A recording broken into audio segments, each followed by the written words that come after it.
caros seguidores do Futebol Online, bem-vindos à noite de Champions. Liverpool, Paris Saint-Germain e Borussia Dortmund com meio pé nos quartos de final da Champions.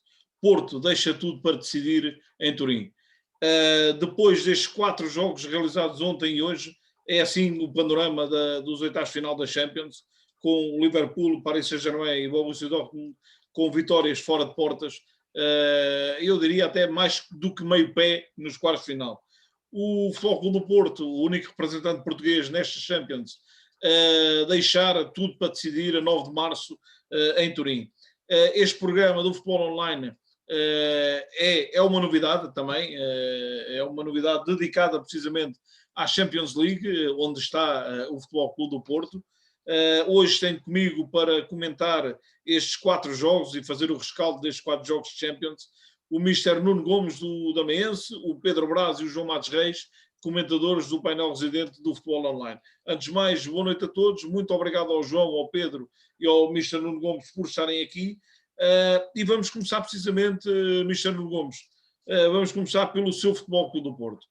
Seu, que hoje era nosso.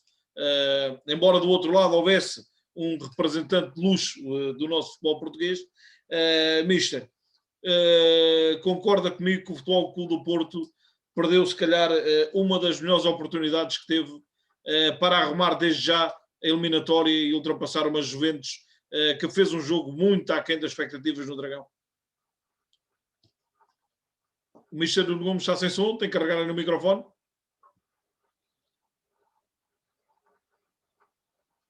E onde está o microfone com traço em cima, no canto inferior direito, salve. Esquerdo, talvez. Ou esquerdo, exatamente. Direito ou esquerdo, exatamente, já está, Mister. Já está a ouvir, ok. Já se está. Antes de mais, boa noite ao Nel e aos seguidores do Futebol Online. Sim, o Porto teve aqui uma oportunidade de ir já com uma boa vantagem para Turim. O golo das Juventus acho que pode fazer toda a diferença. Não tendo sofrido o golo hoje no Dragão, um golo em Turim obrigaria, salvo erro, a Juventus a marcar 4 golos no jogo fora para passar a eliminatória. Com este golo sofrido, basta um para seguir em frente. De qualquer forma, foi um excelente jogo, bem preparado pelo Mister Sérgio Conceição, que neste tipo de jogos grandes costuma preparar bem os jogos, a equipa transcende-se e mais uma vez conseguiu um excelente resultado. Muito bem, João Matos Reis, boa noite, bem-vindo. Já vamos voltar ao Mr. Nuno Gomes e aqui ao jogo do Futebol Clube do Porto. João, bem-vindo mais uma vez aqui ao Futebol Online. João, o Porto tem 2 entradas à matador, como se costuma dizer.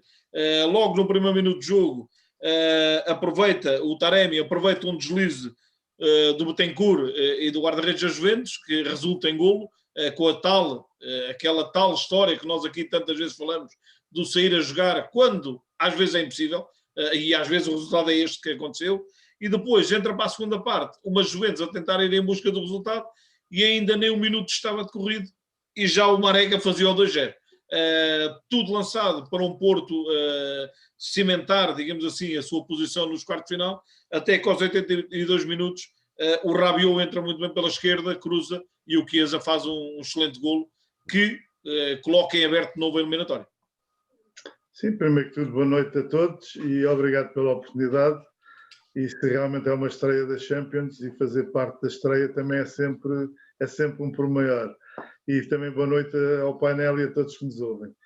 Tu, no fundo, resumiste em 2 ou 3 frases realmente o que foi este jogo. Sem dúvida que uma entrada de leão, mas como se costuma dizer, mas foi à Dragão. Aproveitou o erro do Cezine, que o Porto sabe que o Juventus, que o Pilre gosta de ter bola a partir das linhas bastante recuadas. O Porto aproveitou com um bocado de sorte também, sem dúvida, não é? Mas a sorte faz parte do jogo. Disseste bem, nos 2 primeiros minutos, eles dizem que foi aos 61 e aos 21, portanto não sei, mas pronto, é tudo dentro do primeiro minuto, não é? Agora, eu penso que o Sérgio Conceição, portanto, deu cartas e pronto, e acho que este jogo que foi visto por muita gente, portanto, por esta Europa fora e não só, e o Sérgio Conceição viu-se que montou bem a equipa, estruturou a equipa de uma forma muito séria, muito competitiva, à moda do Porto, como se costuma dizer, e penso que os Juventus veio um pouco, os zebras vieram um bocadinho mascarados de hienas, vieram um bocado mascarados com aquele equipamento que é marketing, como toda a gente sabe, não é? Mesmo, pronto, e também há um pormenor engraçado que já há muito tempo não se vê os suplentes estarem a trocar as bolas ao intervalo, portanto os suplentes dos Juventus não descem ao balneário, portanto é uma novidade também interessante, vale o que vale, mas também é uma novidade. Mas claro que o Porto, tendo o jogo sempre controlado, quem tem Morata e Dybalas e Ramsés no banco, e a entrada destes dois realmente deu ali um bocadinho transformou ali um bocadinho o jogo. O Porto foi sempre superior, mas naquela parte final, sem dúvida que o Juventus sabia, a Juve sabia que marcando um golo relançaria a eliminatória e pronto, e estou curioso por saber o dia 9 de março o desenrolar do jogo, mas as perspectivas, o Porto está em vantagem, quer se queira, quer não, mas sem dúvida que jogar em Turim também não é fácil e sobretudo se o Cristiano aparece, porque o Cristiano hoje ou tinha medo do Pepe, porque não andou lá perto do Pepe, as zonas onde ele costuma andar, são amigos, mas pronto, e realmente foi muito pouco, 3 passos, um encontrão num colega e um possível ou não penalti, eu tenho algumas dúvidas, não vi a repetição exaustivamente, a segunda que eles deram, e pronto, e o Porto é um bom vencedor neste jogo. Muito bem, João. Pedro, boa noite, bem-vindo a mais um programa de Futebol Online, hoje a noite de estreia de Champions. Pedro, efetivamente, lá está tal, como eu comentava com o João, aquela tal situação do ADN da equipa, querer sempre sair jogar, querer começar a fase de construção logo no guarda-redes, mas digamos que dentro da área é um risco tremendo e um erro do Betancourt muito bem aproveitado. Isto não é só tirar, ou seja, dar de mérito ao Betancourt, mas há que também dar mérito ao Taremi, que acreditou e foi lá na garra no chão e logo no primeiro minuto faz o gol. Mas, Pedro, estas questões às vezes, não sei se concordas comigo, mas mais vale, como se dizia antigamente, mandar um bacalhau e tirar a bola dali para fora, não? Boa noite a todos vocês, mais uma vez, e a todos que me estão a ouvir. Quando tu dizes erro, eu acho que é um erro forçado. O Porto obrigou os Juventus a errar. E isso aconteceu várias vezes durante o jogo. A mim parece-me, sobretudo, que há uma equipa do Porto que vinha com uma ideia bem definida, bem trabalhado para este jogo e trabalhou este jogo com muito mais rigor do que aquilo que a Juventus o fez. Acho que a Juventus não foi nada assertiva na forma como encarou este jogo. Veio um bocado na expectativa do que é que isto ia dar. Acho que não veio com uma ideia bem definida, sem saber muito bem aquilo que havia de fazer ou como é que havia de encarar o jogo. Acho que faltava ali uma ideia clara de como é que haveria de abordar o jogo, e ao contrário daquilo que aconteceu com o Porto. Portanto, quando tu dizes que há esse erro, acho que esse erro foi claramente provocado pelo Porto. Acho que a equipa preparou-se para isso. Em preparação, porque, por exemplo, o Porto tem 4 novidades neste 11 face ao último jogo. Recordo que jogaram ambas as equipas no dia 13, hoje é dia 17. O Porto tem 4 alterações no 11 e dos restantes jogadores, só 2 jogadores é que fizeram 90 minutos, que foi o Sérgio Oliveira e o Corona, tirando os guarda-redes. Só esses 2 é que fizeram 90 minutos. Ao contrário das Juventus, a Juventus faz apenas 3 alterações no 11 e dos restantes jogadores, 6 fizeram 90 minutos no último jogo, mais o guarda-redes. Logo aí, o descanso e a frescura para este jogo acho que foi diferente. E depois é como tu dizes, acho que esses erros que aconteceram foi o Porto que os forçou. O Porto, acho que o jogo que ficou decidido fundamentalmente pelo aquilo que foi a organização defensiva das duas equipas, e acho que o Porto foi muito mais forte nessa organização. O Porto entrou com um bloco médio-baixo no jogo e foi pressionante em 2 aspectos fundamentais, 2 momentos fundamentais, que foi sempre que as bolas foram atrasadas. Nesse momento que todas as bolas foram atrasadas, foi fortíssimo na pressão, e nos pontapés de baliza foi fortíssimo na pressão, e essa pressão foi feita com rigor, a dividir as primeiras opções de passe de uma forma que obrigou a Juventus a errar. Portanto, a Juventus errou precisamente porque o Porto o obrigou a isso. enquanto que a Juventus também tentou condicionar, sim senhor, a primeira fase de construção do Porto, mas deixou muito mais soluções em aberto para o Porto conseguir sair a jogar. E acho que a diferença no jogo foi precisamente essa, e depois acaba por acontecer aquele segundo golo, que acontece também porque o Porto, a gente sabe que quem tem bola tem a possibilidade de decidir como é que há de decidir. Quem não tem bola não tem a possibilidade de decidir como é que há de decidir. De escolher como é que há de decidir, desculpa. E neste caso o Porto, naquele golo, acaba também por ter mérito, apesar de ser um pontapé de início de jogo. Ele optou por criar ali uma zona que toda a gente do Porto sabia para onde é que a bola ia calhar, inclusive estava lá o Pep a disputar a primeira bola, e depois uma superioridade numérica do Porto naquela zona do campo que lhes permitiu ganhar a segunda bola e não procurou a sorte de conseguir chegar ao gol naquele momento, e conseguiu, porque foi feliz e teve mérito, acho que teve mérito nesses dois momentos do jogo. E depois, eu não sei se posso falar, se é já para fazer análise todo ao jogo, ou não, já lá vamos também, já lá vamos.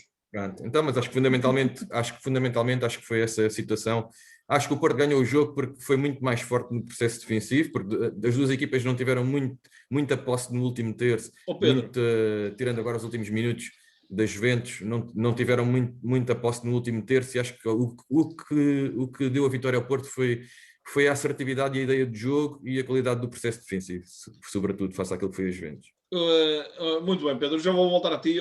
Mister Nuno Gomes, sendo um adepto, confesso, do Futebol Clube do Porto, o Mister, não lhe ficou um amargo de boca, digamos assim, porque em certos momentos do jogo deu a ideia que se o Porto carrega um pouco mais, quizás chegasse ao terceiro golo, por exemplo. Porque as Juventus, como dizia o Pedro, dá-me a ideia que vem muito à espera que algo acontecesse. E agora perdemos o Mister Nuno Gomes.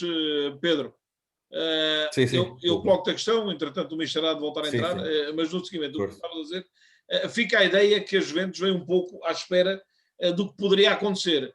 E dá a ideia que em alguns momentos do jogo, se o Porto carrega um pouco mais no acelerador, talvez fosse possível chegar ao terceiro. Porque lá está, o Porto pressionou muito bem logo na primeira fase de construção das Juventus, e variedíssimas vezes, eu recordo-me de um remate, salvo erro de Sérgio Oliveira, é mais uma tentativa de sair a jogar na segunda parte, na área das Juventus, em que o remate depois até acaba por bater nos jogadores Juventus e vai para o pontapé de canto. Ou seja, não fica aquele amargo de que, talvez carregando um pouco mais no acelerador, o Porto pudesse ter chegado ao terceiro gol. Sem dúvida, eu acho que, aliás, o Sérgio Oliveira tem para aí duas situações, salvo erro, que poderia ter aproveitado, mais aquela do Corona e mais uma ou duas situações que... A do Corona já estava anulada, aquele pontapé de bicicleta marcou-se ali qualquer coisa. Mas houve ali duas, três situações que foram criadas, que poderiam efetivamente dar ali uma tranquilidade ao Porto, e o Sérgio Oliveira tem essas duas oportunidades que poderia realmente ter dado outro conforto na partida, e estou convicto que eu acho que o Sérgio Oliveira também já estava um bocado desgastado, e apesar da enorme qualidade que ele tem, eu estou convicto que se o miúdo, o Francisco Conceição, tem entrado mais cedo, poderia ter criado ali outro impacto no jogo, algum desequilíbrio depois ali no último terço que poderia ter surgido pela qualidade e pela frescura que ele trazia, que ele trouxe ao jogo, mesmo nos últimos minutos. Eu recordo aquela bola que ele depois ainda foi lá na batalha para tentar ganhar e brigar ali, e com a mesma atitude que entrou no último jogo. Eu acho que se ele tivesse tido mais tempo poderia ter criado ali outro impacto, mas sim, é como tu estás a dizer, o Porto conseguiu criar essa instabilidade nos Juventus e essa intranquilidade, sobretudo pela forma como pressionou. Na meu ver, não pressionou sempre, como eu disse, não pressionou sempre a primeira fase de construção das Juventus, não pressionou sempre, pressionou quando houve pontapés de baliza e todas as bolas que foram atrasadas, mas tirando isso, e para mim acho que foi a grande diferença do Porto da primeira parte para a segunda parte, foi a substituição, porque na primeira parte o Porto estava a defender em 4-4-2, com um bloco médio-baixo, com as linhas bastante juntas e sem dar espaço nenhum às Juventus para ter bola no meio campo ofensivo. E para mim aquilo que o Porto, entre aspas, perdeu na segunda parte, digamos assim, foi com a substituição, quando saiu o Marega, entrou o Gruitch, desculpa lá se não é assim que se diz, mas sim, quando ele entra ali, ele vai entrar, eu percebi a ideia, tornar a equipa mais defensiva mais forte no movimento defensivo. Exatamente, e ele acaba por entrar ali entre linhas, e o Porto passou a jogar num 4-1-4-1 defensivo, e o que aconteceu foi que as duas linhas do Porto passaram a estar mais espaçadas. E como passaram a estar mais espaçadas, a Juventus conseguiu criar ali teve um bocadinho mais de tempo e espaço para ter a bola no meio campo do Porto. E eu acho que não era necessário pela forma como o Porto estava a conseguir, porque às vezes não é só por estarmos a defender 4-4-2 que estamos a não ser defensivos, porque o Porto foi muito competente defensivamente, porque as linhas estavam sempre bastante juntas, e o Porto tinha muita concentração de jogadores no último terço, e não possibilitou às Juventus ter a bola, e aliás o Ronaldo praticamente não tocou na bola precisamente também por causa disso, pela concentração defensiva que o Porto tinha, e a diferença foi essa. Nós falámos aqui em algumas oportunidades que o Porto teve perto da baliza dos Juventus, porque a Juventus tinha no último terço 8 jogadores a contar com o guarda-redes atrás da linha da bola, e o Porto, pelo menos na primeira parte, tinha sempre 11, porque a equipa estava junta e estava sempre bastante rápida a compactar. E isso não aconteceu na segunda parte, a partir da substituição, porque as duas linhas do Porto, com a entrada do Gruitch entre linhas, acabou por estarem mais distendidas e demorarem um bocadinho mais tempo a compactar, e por isso a Juventus acabou por ter... Acho que foi assim, por isso também que conseguiu criar a situação do gol. Mas sobretudo, muita competência do Porto a abordar o jogo, uma ideia bastante definida, muito fortes no momento da pressão, e acho que isso fez toda a diferença naquilo que foi o jogo do Porto. Muito bem, Pedro. Já temos agora outra vez o Mr. Nuno Gomes. Consegue-me ouvir, Mr.?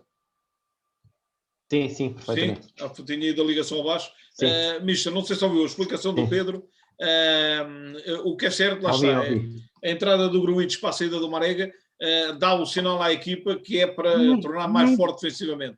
Embora o Marega seja aquele típico jogador que dá sempre muita força também no movimento defensivo. E hoje viu-se ele aparecer em 2 ou 3 situações a cortar ataques das Juventus já próximo da área do Porto.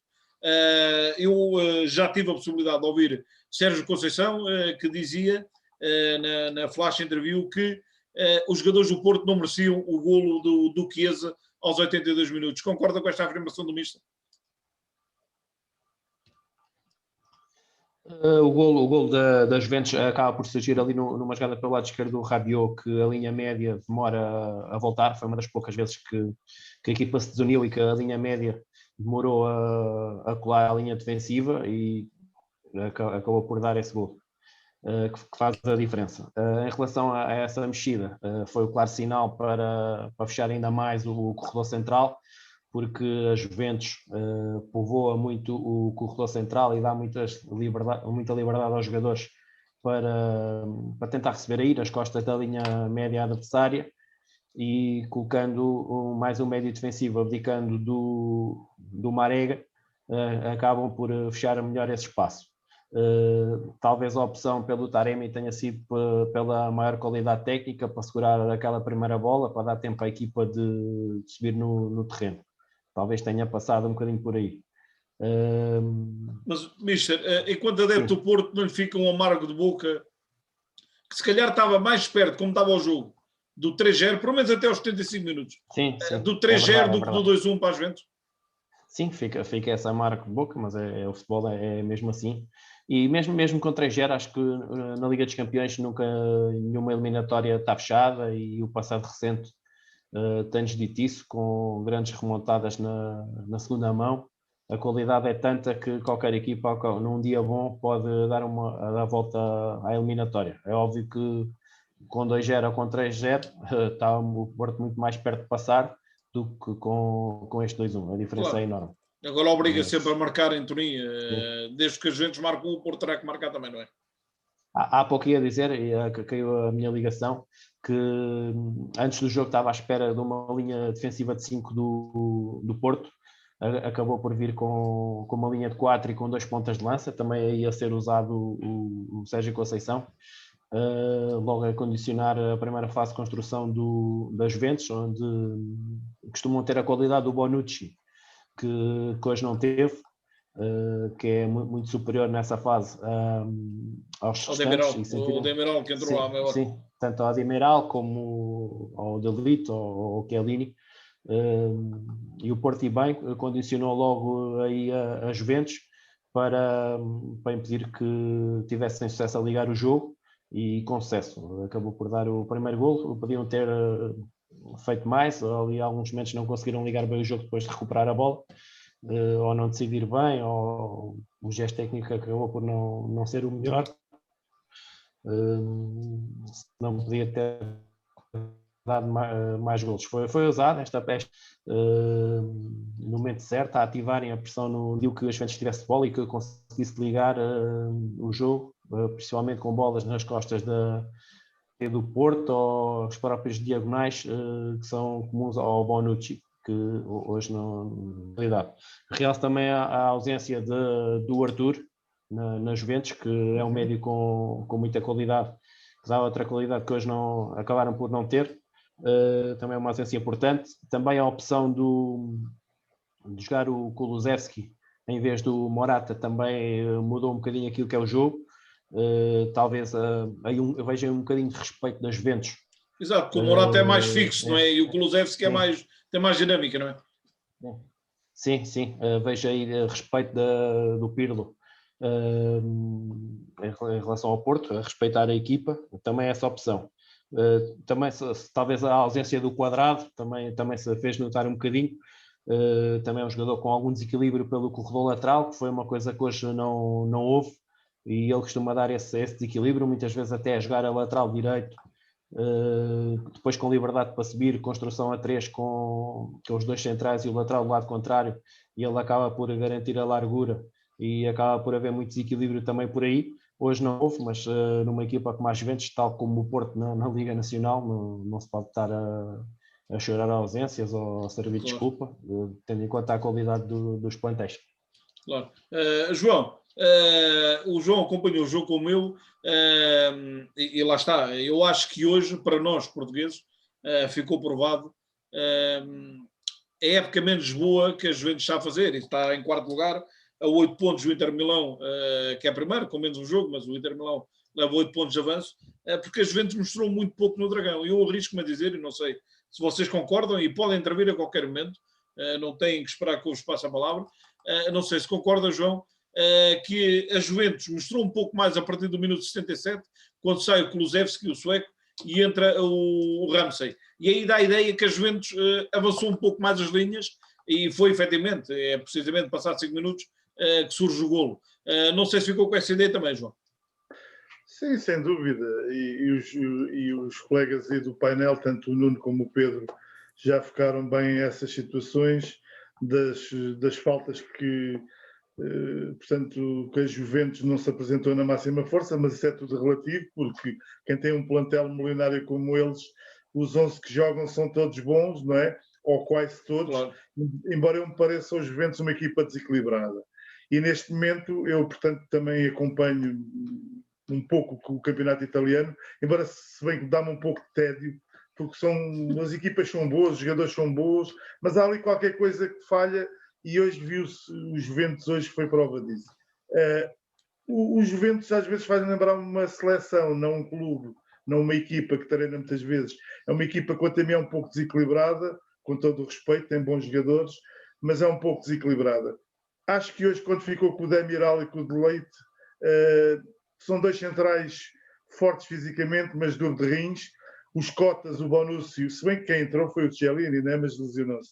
Mas o Bonucci e o Chiellini, apesar de ser cotas, posicionam-se de uma forma diferente, não é? Pronto.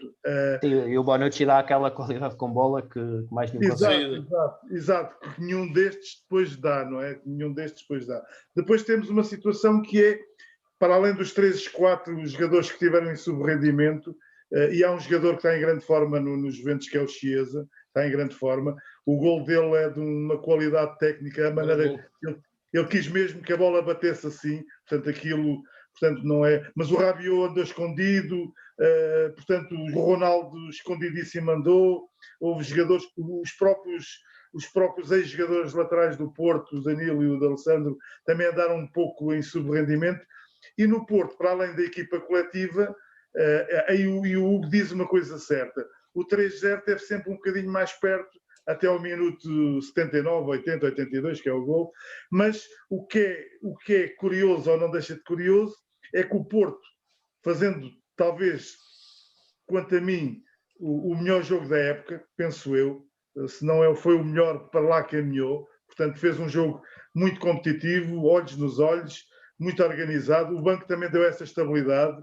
Portanto, o Porto, diferente do que acontece cá no nosso campeonato, se calhar a arbitragem também que foi boa, também os levou a isso, se bem que sabemos que o modus operandi do Banco do Porto a nível internacional é diferente a nível nacional. Do Porto e não só, não é? Pronto. Mas eu acho que depois que houve ali, para além disso, houve ali uma diferença muito significativa, que é o Porto neste momento... mas como eu estava a dizer, o Porto esteve sempre mais perto do 3-0, com um guarda-redes polaco extremamente nervoso, não sei porquê, mas se calhar por ter sofrido logo aqueles 2 golos nos inícios dos tempos, né? Mas sempre nervoso, largava as bolas e houve lá um lance com o Pepe também, como se viu e não sei o quê. Pronto, a mesma defesa que ele faz ao pontapé de bicicleta, que era um golão do Corona, ele defende bem, mas parece que ainda levou algum tempo a lá chegar, né? Pronto. Mas o que é curioso do futebol e a este nível é que os Juventus, em subrendimento, não jogando aquilo que esperávamos, né? Porque se calhar nem o Porto esperava um Juventus desta forma. O que é certo é que o Porto esteve perto do 3-0, mas podia ter empatado o jogo 2-2, porque teve 2-1, e se aquele lance do penalti se é marcado, que eu tenho as dúvidas, né? Mas se é penalti, com certeza o Cristiano Ronaldo marcaria, não sei, marcaria o 135, eu não sei como é que se diz, o 135º golo, não é? Pronto, da Champions. E o futebol tem essa característica. Também há uma coisa que eu não queria deixar de referir, que é o Porto, para além do coletivo muito forte neste jogo, dá uns tempos esta parte, tem um jogador que o ano passado andou um bocado escondido e noutras épocas, mas hoje viu-se que eu gosto muito de comparar os jogadores e as pessoas muitas vezes sorriem e as pessoas acham que às vezes é um exagero, mas se o Rabiot vale 40 milhões, 50 milhões, o Sérgio Oliveira se calhar vale 60 milhões. Eu sei que o Sérgio Oliveira já não está para fazer o contrato da vida dele. Mas não é pelo cabelo, que ali é quase igual, ela por ela. Exato, é quase igual. Mas eu não estou a dizer que antes queria uma perna do Sérgio, porque seria mau para o Rabiot, que é um excelente jogador, não é? Pronto. Mas o Sérgio Oliveira é o jogador que dá o equilíbrio ao Porto.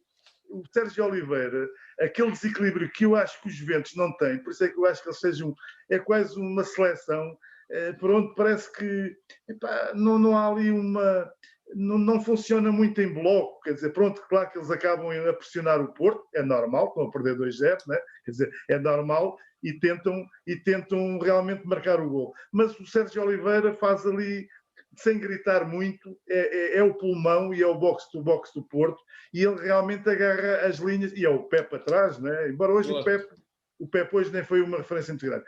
E eu não queria deixar de terminar uma coisa, e quando comparo, com todo o respeito pelos Juventus, pela velha senhora, que é, quem sou eu para criticar os Juventus, mas eu se calhar isto pode parecer caricato, mas se calhar nenhuma equipa do Distrital hoje comia um golo aos 60 segundos e aos 20 segundos. Quer dizer, podia comer, podia sofrer, mas quer dizer, isso mostra que o Juventus entrou se calhar não aqueceu como devia ter aquecido. Entrou apático, quem sou eu para pôr em causa, nem vi o aquecimento dos Juventus, né? Agora, quer dizer, sofrer 2 golos aos 60 segundos e aos 21 segundos, eu como diretor desportivo do Pilgrim ia questioná-lo, não hoje, não é? Mas amanhã ia questioná-lo, como é que é possível nós sofremos um golo aos 60 segundos e depois um aos 20 segundos. Quer dizer, isto até no futebol amador... falta de concentração. Totalmente. Falta de concentração. A psicologia do desporto diz que os momentos em que estamos mais suscetíveis a falhas de concentração é no início do jogo, no início da segunda parte e no final do jogo. Nuno, deixa-me só dizer uma coisa. isto não tem a ver muito com o futebol, mas o Nuno tocou num ponto importante, que é os acidentes de trabalho, está provado que são quase na hora de ir para o almoço. Portanto, há estudos disso. E eu também sou leigo na matéria, mas vou lendo umas coisas, e eu estive num clube, não interessa qual, em que os jogadores começaram a comer muitos golos ou no fim do jogo ou antes de começar, ou no fim das partes, não é? Então, o que é que eu fiz? Arranjei uma estatística semi-inventada. Porquê? Porque eles já haviam o placar e eles estavam preocupados com o Nice e com o Metz e com o Nantes e com o Auxerre. Pronto. E então, o telemóvel era permitido no balneário, coisa que eu não concordo totalmente. Atenção que não foi o Lorel, né? Esse foi o meu último clube, mas não foi o Lorel. Então, o que é que acontece? Eu fiz para lá uma estatística meia verdade, meia mentira, e pus um gráfico em que comecei a dizer que a maior parte dos gols dessa nossa equipa eram sofridos nos últimos 5 minutos da primeira parte e da segunda parte. E aquilo pegou. Quer dizer, eu fiz uma crítica construtiva aos jogadores para se concentrarem nessas fases do jogo, e realmente é isso. Eu, dizendo que sofreram 10 golos a acabar o jogo e 5 a acabar a primeira parte, mas a mensagem passou. A mim parece que me estás a fazer ao piso para diretor desportivo das Juventus. Parece. Não sei se eles tinham dinheiro para mim, não é? Mas pronto, uma das coisas que queria era logo um Ferrari lá do Agnelli, não é? Pronto, mas isso só está estado. Mas isto só para dizer e para terminar esta minha intervenção, que, quer dizer, a este nível, nesta alta competição, e sendo indústrias, por exemplo, se os Juventus fosse um carro, tinham despiste na primeira curva à saída do autódromo, não é? Quer dizer, portanto, isto a grelha da partida. Portanto, isto exige concentração. E de certeza que mais ninguém que o Ronaldo deve estar chateado. Tanto que, não sei se vocês viram, deu a imagem, quando sofre o golo, o segundo golo, ele está com um apontado, ou seja, no primeiro minuto, é a interpretação que eu faço, quer dizer, ele está indignado, ele faz assim, como quem diz, no primeiro minuto, quer dizer, a história repetiu-se, e é assim, e estes 2 golos podem custar muito caro aos Juventus, que o ano passado foi eliminado pelo Lyon, e os Juventus, o campeonato, bye-bye, beijinhos, como costuma-se dizer, e realmente o Ronaldo, se este ano não vai mais longe, para o ano temos no Paris Saint-Germain, com essa certeza. Para concluir esse assunto, digamos assim, ou pelo menos para... Tu hoje estás um bocado turvo, digamos assim. Estou fantasmagórico. Mas para dizer o quê? Para além daquilo que vocês disseram em relação à questão da concentração, eu acho que é outra coisa, que é a surpresa. E eu acho que a Juventus não estava de todo à espera para a forma como o Porto chegou a esses 2 gols. Pedro. Ou seja, não estava de todo à espera de ser pressionada como foi pressionada no início, não é? E depois não estava à espera que aquela bola de saída saísse para ali. Por isso a surpresa também acho que foi um fator determinante e mérito para o Porto, como eu disse. Pedro, não conhecem bem o Manafá, a velocidade do Manafá. Certo. Eu não sei se concordas comigo que isto foi, a meu ver, na minha opinião, uma vitória também tática do Sérgio Conceição sobre o Pilro. Não, mas é isso que eu estou a dizer. Porque lá está, o Sérgio Conceição não se preocupou muito com o posse de bola hoje. Aliás, era uma das coisas que o Sérgio Conceição queria atacar. Era a primeira saída logo das Juventus, porque eles gostam de ter bola e o Porto pressionava logo. E o que é certo é que a estatística, e não foi só o Porto, já vamos ver mais à frente, mas a estatística dá 60% de posse de bola às Juventus, 40% de posse de bola ao Porto. Ou seja, o Sérgio Conceição, para mim, a meu ver, preparou muito melhor este jogo, preparou muito melhor, estudou muito melhor o adversário do que o Pilro, que dá-me a ideia que veio cá, se levarmos aqui um 0-0 a gente resolve em Turim. Não ficamos com essa sensação. Foi logo a minha primeira intervenção, foi logo realmente a realçar esse aspecto. Não me parece que a Juventus tenha preparado da melhor forma o jogo, como eu disse, ou pelo menos não houve, parece-me a mim, uma ideia clara colocada em prática, ao contrário daquilo que foi o Porto. Depois só mais dois aspectos, que é o Matos Reis fala dessa apatia não sei se foi a palavra que ele usou, mas de dois jogadores que parece que estavam em baixo rendimento, não é? E falou do Ronaldo e do Rabiot, que foram dois jogadores. O Ronaldo, a bola não chegou a ele, praticamente. Sem dúvida nenhuma, facto.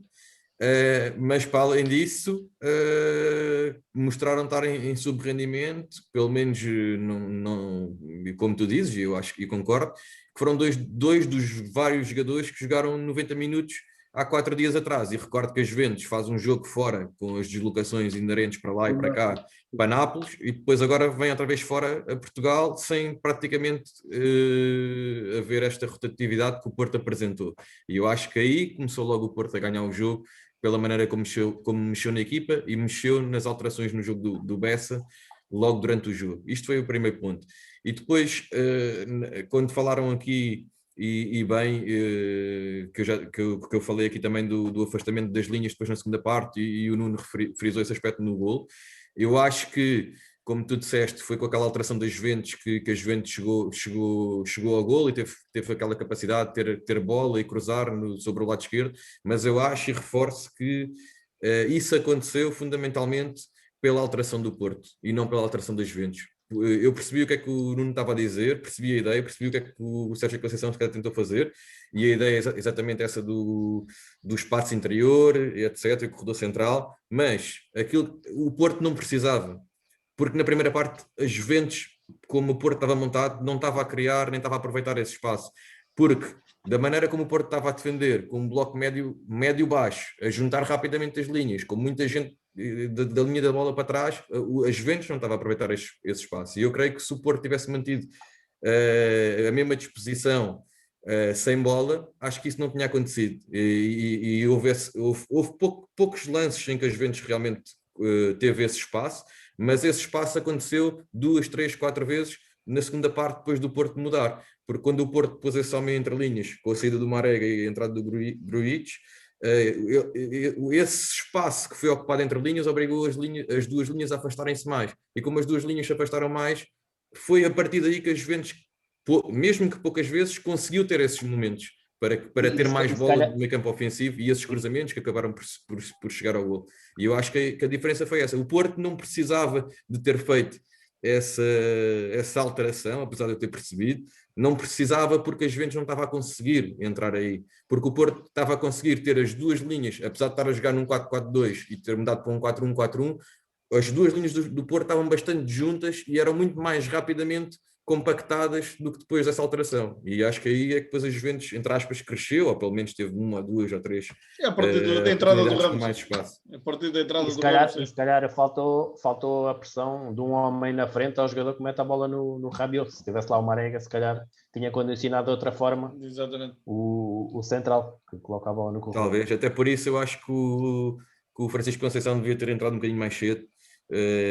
Precisamente também pela frescura que trazia, pela vontade e pelo facto do Sérgio Oliveira também já estar um bocado desgastado no jogo, porque acho que tinha sido benéfico para o Porto, mas mais uma vez eu digo, para mim o jogo foi decidido em 2 aspectos. Primeiro, a forma como o Porto pensou, idealizou e colocou em prática o jogo, ao contrário daquilo que aconteceu nos Juventus. Acho que o Porto teve uma ideia bastante definida e conseguiu pô-la em prática e surpreendeu as Juventus. E eu acho que a Juventus não conseguiu fazer o mesmo. E depois, eu acho que as duas equipas, tu disseste que a Juventus teve mais posse de bola significativamente, 60, mas eu acho que foi uma posse de bola consentida. Claro. Eu já disse aqui, eu acho que o Porto não pressionou sempre as Juventus. Eu acho que o Porto pressionou as Juventus em 2 momentos fundamentais, que foi os pontapés de baliza e em todas as bolas que rolaram para trás. Todas as bolas atrasadas, todas as bolas que voltaram para trás. Só nesses 2 momentos. Por isso, a posse de bola que a Juventus teve a mais foi no resto do jogo, sobretudo no meio campo defensivo. Ou seja, foi consentido nesse resto dos momentos. E eu acho que, sobretudo, o jogo foi decidido pela qualidade, porque, assim, nenhuma das duas equipas teve muita bola no meio campo ofensivo. Nenhuma das duas. E eu acho que fundamentalmente, o jogo foi decidido pelos processos defensivos. E apesar das Juventus também ter tentado condicionar o Porto na primeira fase de construção, porque tentou condicionar, deu muito mais espaço e opções para o Porto conseguir sair dali, e enquanto que o Porto não fez isso, não permitiu às Juventus sair dali com qualidade. E eu acho que fundamentalmente o jogo foi decidido e o Porto ganhou o jogo pela qualidade superior do seu processo defensivo face às Juventus, pela qualidade sem bola. Muito bem, Pedro. Concordo. Só acrescentar. Sim, força. Concordo com o Pedro nesses dois. Não estamos a conseguir. Aquela que, para mim, dos jogos que vi, estava a dizer que o Porto escolheu bem os momentos em que acelerou a pressão, em que foi mais agressivo. De resto, baixou o bloco, juntou as linhas e aproveitou uma daquelas que para os jogadores à frente da linha da bola e tem debilidades na transição defensiva. E o Porto, explorando bem esse momento, fechando as linhas, recuperou a bola e tentou sair rápido para o ataque. Muitas vezes não conseguiu ligar bem o jogo, mas a intenção estava lá. Claro. Muito bem. Mister, vamos para a última volta aqui em relação ao Porto 2, Juventus 1, e é com duas questões para cada um. A primeira questão é a sua análise ao último lance da partida, em que há ali uma disputa de bola, o Ronaldo cai, uma disputa de bola entre o Zaidu e o Ronaldo cai, fica-se a pedir penalti, o árbitro não vai ao VAR e logo de seguida dá o jogo por terminado, o Del Cerro Grande, o árbitro espanhol, e a outra é o que é que podemos esperar do jogo da segunda mão 9 de março em Turim. O lance do Ronaldo, de facto, há um toque. De qualquer forma, parece não ser com intensidade suficiente para o árbitro marcar grande penalidade. Penso que ele ainda estava ali com o auricular a ouvir, não sei se os auxiliares, se o VAR. Mesmo depois do jogo ter terminado, ainda temi que houvesse lugar à marcação dessa grande penalidade, mas quanto a mim não foi com intensidade suficiente para ser grande penalidade. Em relação ao jogo da segunda mão, certamente que espero uma Juventus muito mais preparada depois deste resultado, que não vai querer ficar de fora novamente nos oitavos de final, e o Pirlo já vai olhar com outros olhos para este jogo, vai prepará-lo taticamente de outra maneira, para tentar vencer o Porto e passar a eliminatória. Muito bem, Mister. João Matos Reis, este último lance entre o Zaidu e o Ronaldo, aliás, acho que foi o lance em que o Ronaldo mais apareceu, foi neste último. O Ronaldo teve muito apagado, lá está, a bola quase nunca ou nunca chegou a ele. A sua análise a este lance Zaidu e Ronaldo, e quem é que será o favorito, ou o que é que podemos esperar da segunda mão 9 de março em Turim? É assim, quanto ao lance, eu já me referi aqui. Eu o lance, quando o vi ao longe, na imagem em direto, não me pareceu. Depois, na repetição que eles deram, tanto é dúbio, portanto não cheguei a uma conclusão. Confesso que o terceiro, que segundo parece que já foi depois do Ronaldo, se mostrar o Ronaldo na parte final, eu estava-me a preparar já para o programa e não vi realmente essa imagem. Agora que o Ronaldo estava a pedir, agora o Ronaldo se pode pedir tudo, né? Agora o árbitro não marcou e o VAR existia e os assistentes estavam lá e pronto, o árbitro não marcou, não foi, quer dizer, pronto, sem dúvida. O jogo da ida em Turim, neste momento é assim, vamos ver o que é que o Juventus faz. E eu acho que é muito importante o derby que vai haver agora entre o Inter e o Milão é muito importante, porque quando depende deste resultado, e o Juventus deve estar a pedir um empate para todos os santinhos, como costuma-se dizer, porque se um deles foge, realmente o Juventus começa a ter uma vida muito difícil no campeonato. No jogo com o Porto, o Nuno disse bem que o Pirlo já vai avisado, já sabe que é o Marega, já sabe que é o Manafá e o Zaidu, não é? Pronto, já vai mais avisado, porque eu também sinto que muitas vezes, não é este nível alto, eles, sem dúvida que os treinadores são altamente profissionais e o Pirlo ter-lhe o chapéu como jogador, não é? mas pronto, ser treinador é um pouco diferente de ser jogador, e a equipa técnica que tem, que não sabemos quem são, não é? Desconhecemos, eu pelo menos desconheço a equipa técnica do Pilco. Agora, o jogo de lá, tudo depende da motivação que o Pilco, sobretudo o Pilco, e o próprio Juventus puserem em jogo, não é? Pronto, porque se o Juventus entrar muito forte a pressionar e se marcar cedo, como o Porto marcou, o jogo pode ter uma história. Se o Porto se aguentar numa primeira parte, sobretudo numa primeira parte e nos 15 minutos seguintes, se o Porto aguentar a primeira hora, eu penso que o Porto terá uma estrutura depois para se aguentar. O problema é se, entretanto, sofrem um gol cedo, não é? Isso depois o Porto também terá que jogar as suas armas, e tudo depende também dos jogadores que recuperam ou não os Juventus, não é? Porque é assim, o Dybala jogando, o Quadrado jogando, são jogadores que fazem um desequilíbrio, e é assim, e eu quero crer que, eu tenho uma convicção que os melhores têm que jogar sempre de início, porque quanto mais, eu percebo que tem que haver o Joker, a arma secreta e tudo isso, mas quanto mais tempo os melhores jogarem, mais fácil é marcarem golos, ou fazerem assistências, ou fazerem cortes, e acho que o Morata, o Pilro, neste momento, deve estar um pouco arrependido, não digo não o ter metido de início, até porque o Pedro e bem ficou um aspecto muito importante. O Juventus em 4 dias tem 2 deslocações, está bem que é de avião, como sabemos, né? Mas foi a Nápoles, que ainda é longe de Turim. Também cansa. Também cansa, e veio ao Porto também, que também cansa também. Portanto, as viagens também maçam, não é? E eu penso que, e o Nuno que não me leva mal, mas eu, se tivesse que arriscar, o Nuno e todos os esportistas, né? Eu vaticinaria que o Juventus passará a eliminatória. Agora, tem que jogar mais do que jogou hoje, tem que se calhar jogar com o Morata, tem que jogar com o Dybala, tem que jogar com o Quadrado, se calhar tem que jogar com o Bonucci e o Chiellini, porque senão arrisca-se a ser eliminado.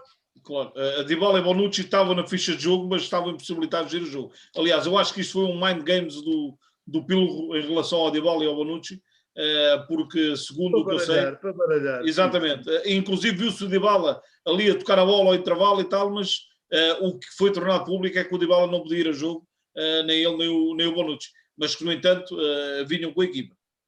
Pois, assim como se viu, ele até com um equipamento diferente, e realmente os equipamentos dos Juventus, quer do fato de treino, quer o polo, quer o equipamento segundo alternativo, realmente é marketing. Pronto, é fashion. Se bem que eu penso que os Juventus não precisam de que os jogadores fiquem lá a dar toques para vender camisolas, não é? Mas pronto, se calhar faz parte do contrato, não é? Faz parte do contrato da Jeep, sobretudo do Jeep, não é? Atenção. Sim, Nuno. Atenção que o Porto também tem um calendário apertado até ao jogo da segunda mão, vai agora à Madeira, joga com o Sporting, joga novamente com o Braga, também não pois, não é daí é que eu dizia que mais um gol do Porto e aquele não gol das Juventus dava margem ao Porto para preparar o jogo de outra maneira.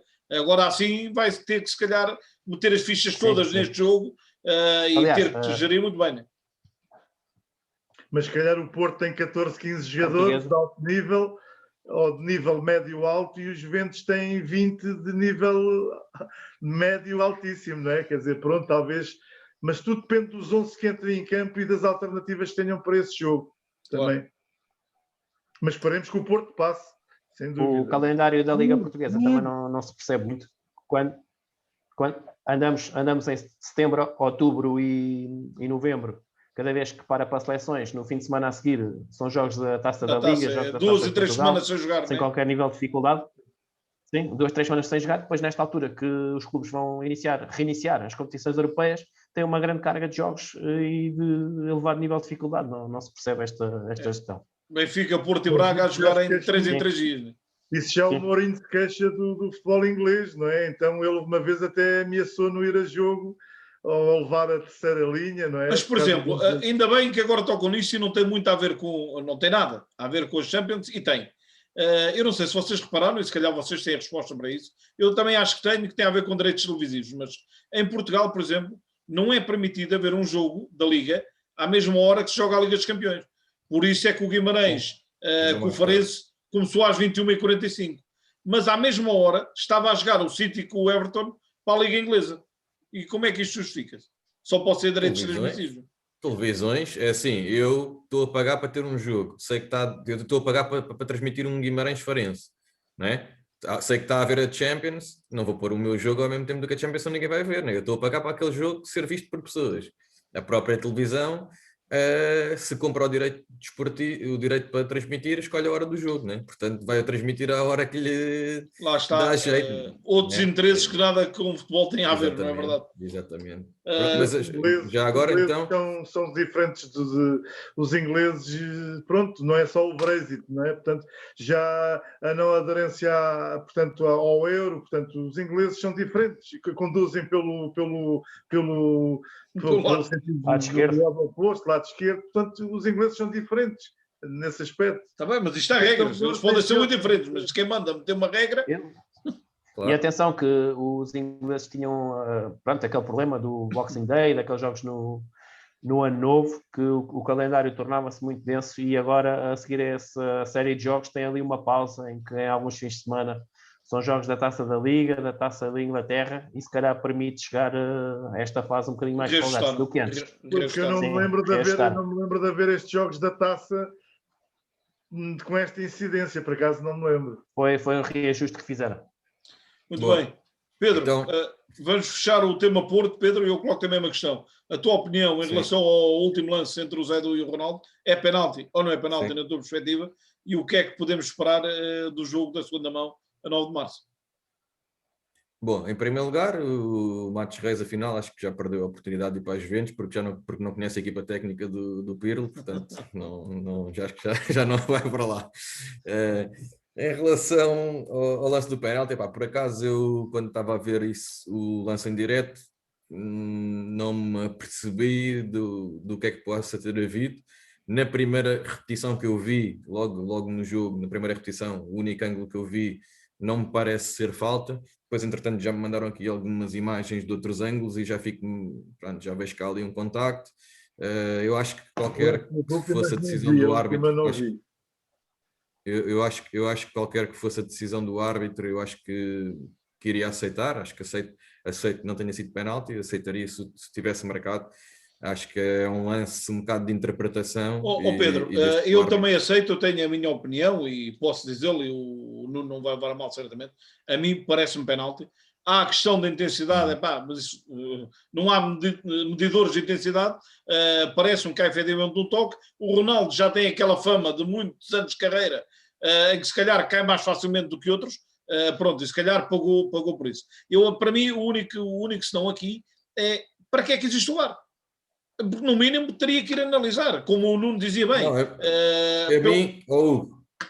Sabes, é que eu por acaso, há uma imagem que aparece depois o árbitro focado e ele faz sinal que ouviu, ou seja, que ouviu e como se desse a entender que eles disseram que não foi nada, por isso seguiu e acabei o jogo. O que o Michel não estava a dizer é que pensava até que já depois de terminar o jogo, e não era inédito, já aconteceu, que ele fosse ao VAR e mandasse marcar o penalti, se fosse o caso disso. Até o Ronaldo depois no fim está a apertar com ele e ele dá a ideia mesmo que está a dizer isso.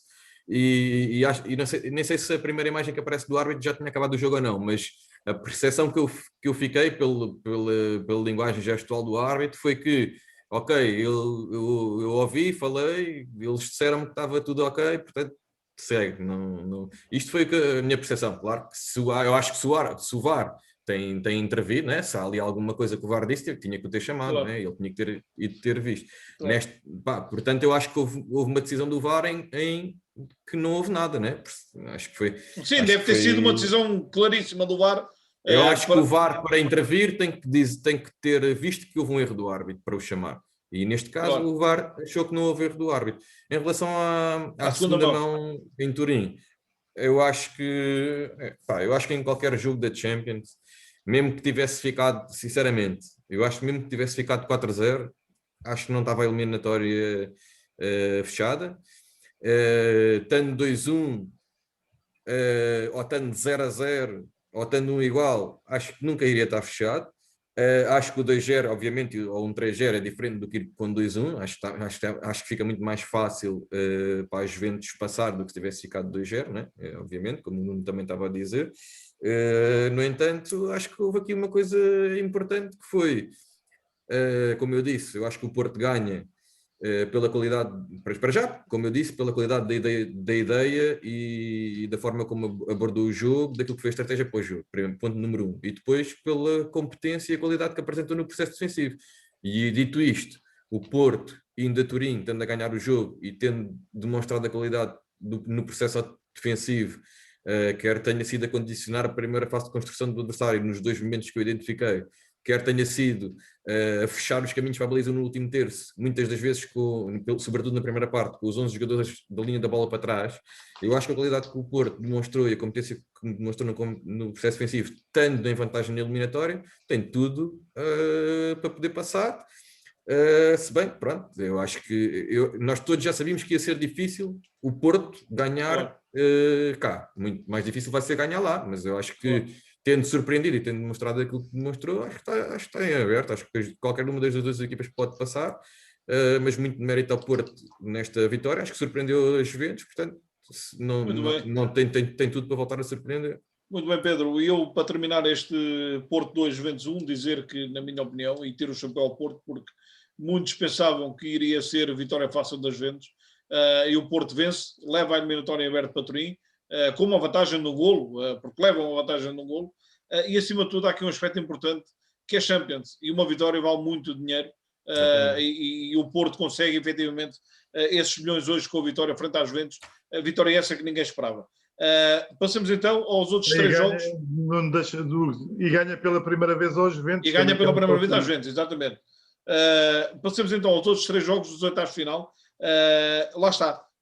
Todos eles com vitórias forasteiras, coisa que a Juventus não conseguiu, e todos eles com meio pé, digamos assim, nos quartos de final. E começamos pelo jogo de hoje, Sevilha 2, Dortmund 3.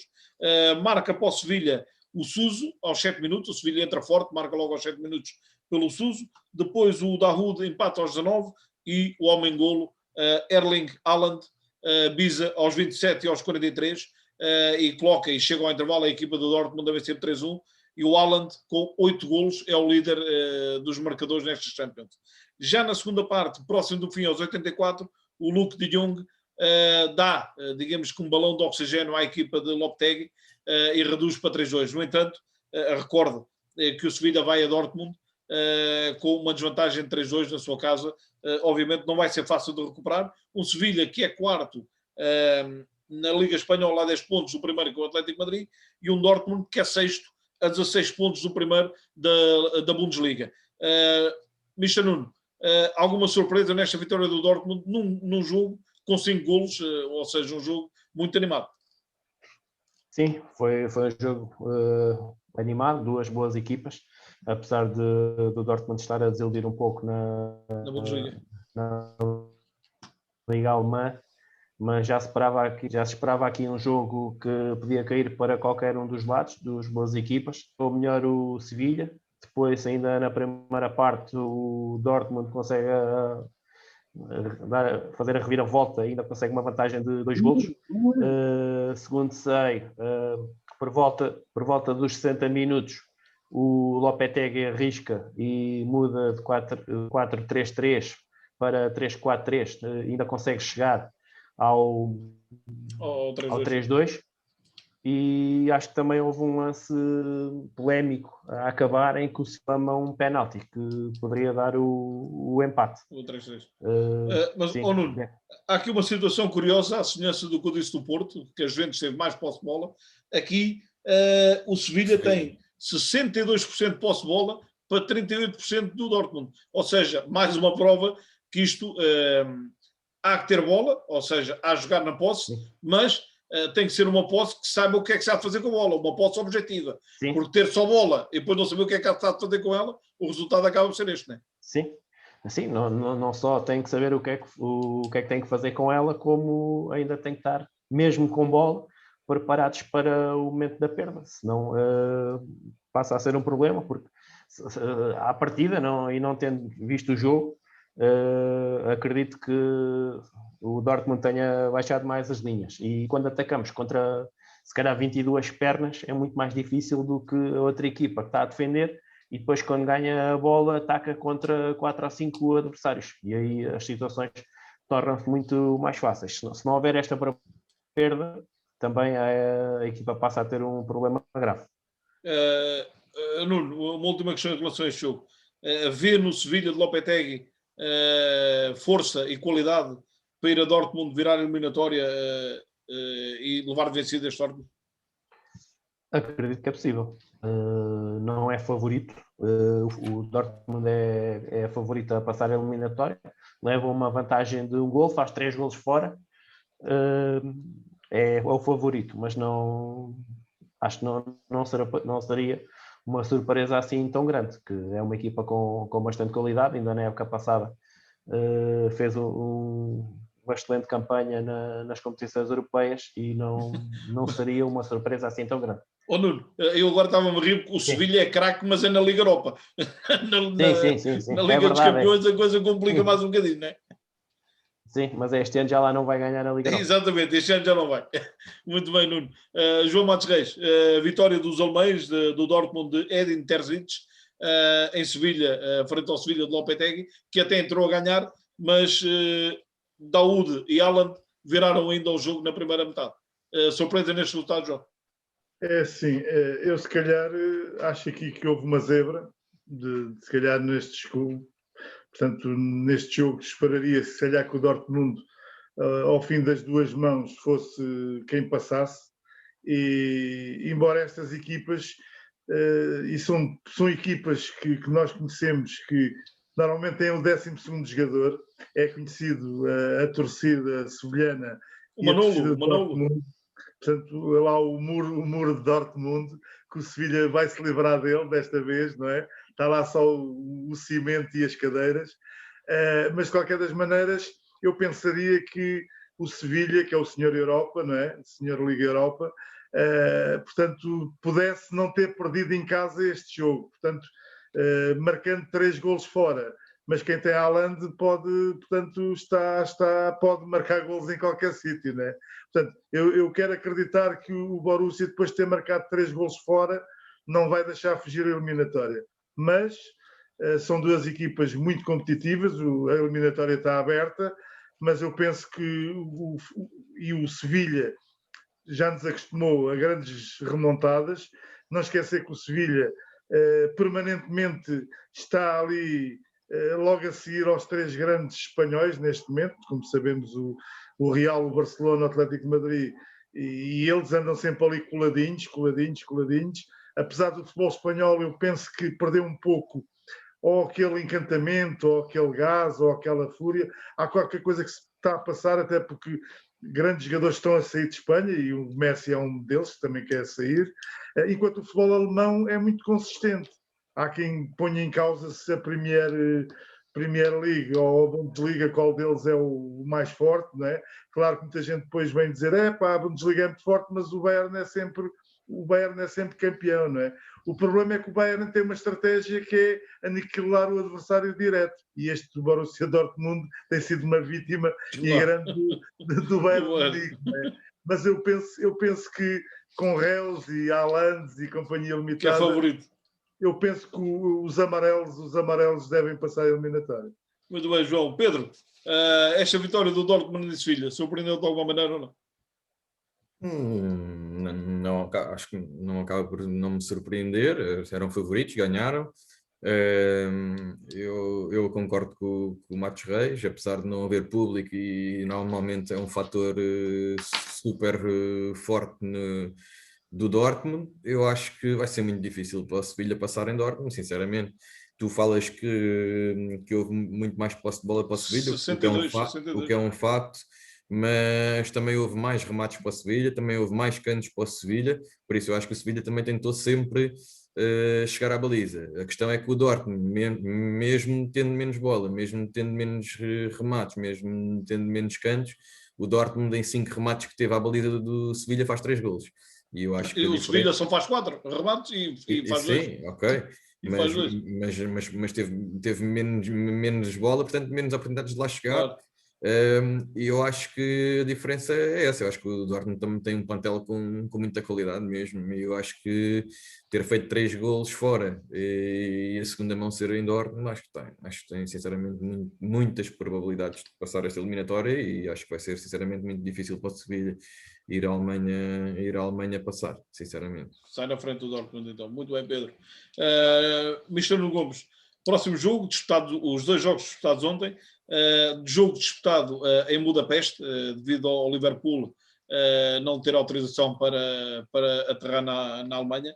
Leipzig 0, Liverpool 2, marcaram para o Liverpool na segunda parte Mohamed Salah aos 53 e Sadio Mané aos 58. 2 técnicos germânicos nos bancos, de um lado Julian Nagelsmann e no outro Jürgen Klopp. Leva a melhor o Liverpool, confirma o favoritismo para este jogo, mister? Sim.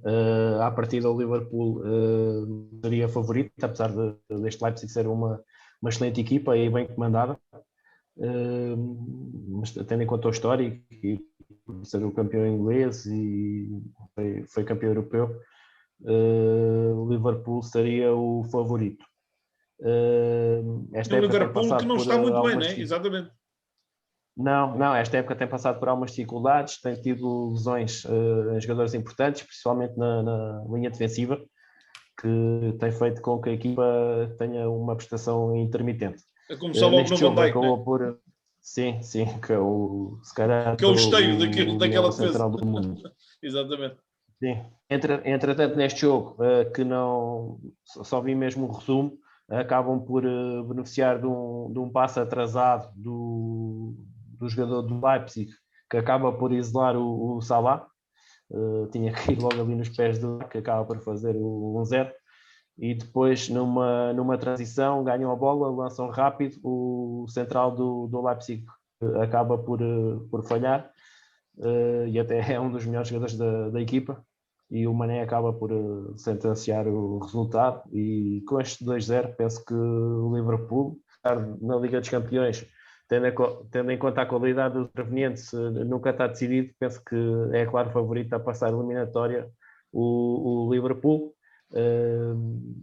Também é importante realçar que, pelo que percebi, o Leipzig tentou assumir o jogo e teve sujeito a cada perda.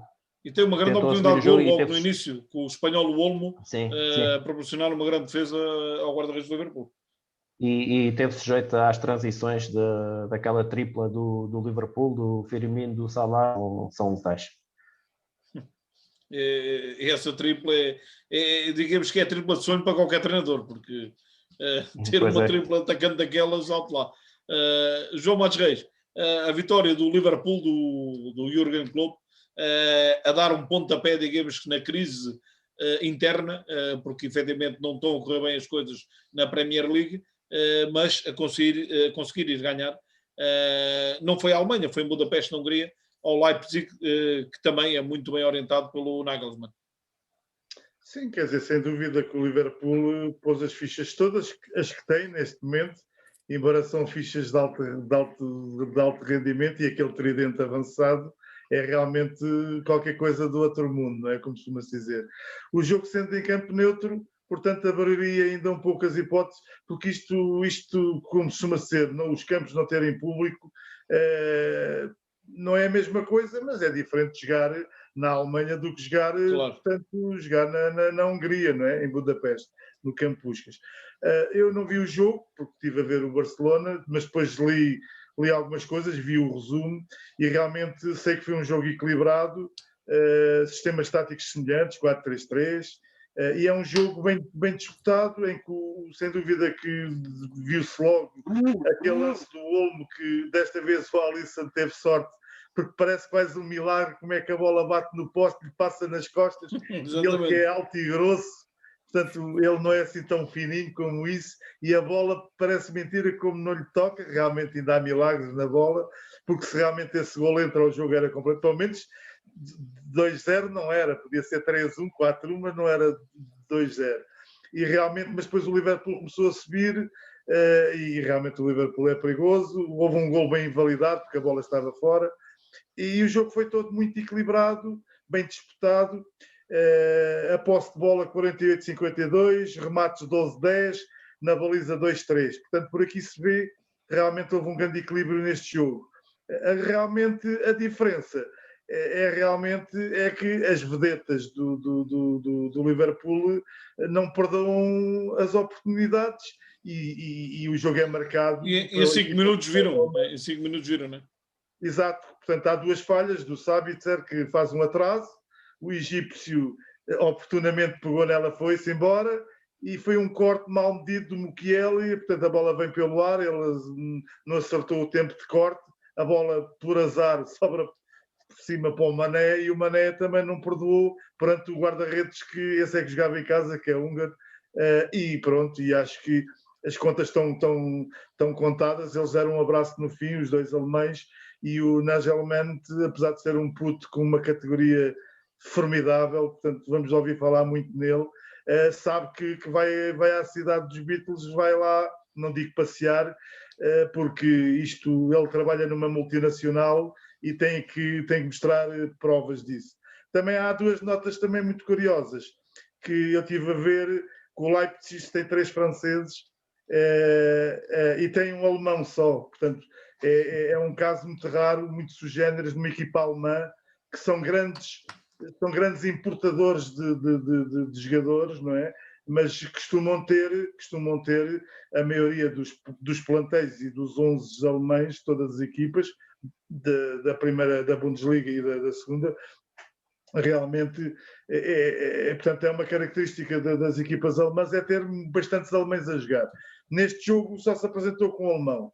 O Liverpool, por sua vez, só joga com 3 ingleses neste jogo. Portanto, e isto mostra cada vez mais o que é, portanto, o mercado do Alois Bosman transformou tudo isto, e isto é tudo multinacionais que têm empregadores que contratam os melhores, venham dos Estados Unidos, venham da França, venham de Portugal, e realmente isto, o jogador autóctone está um pouco a passar até na Inglaterra e na Alemanha, e os italianos, portanto, os italianos ainda vão conservando, mesmo assim, ainda vão conservando essa característica.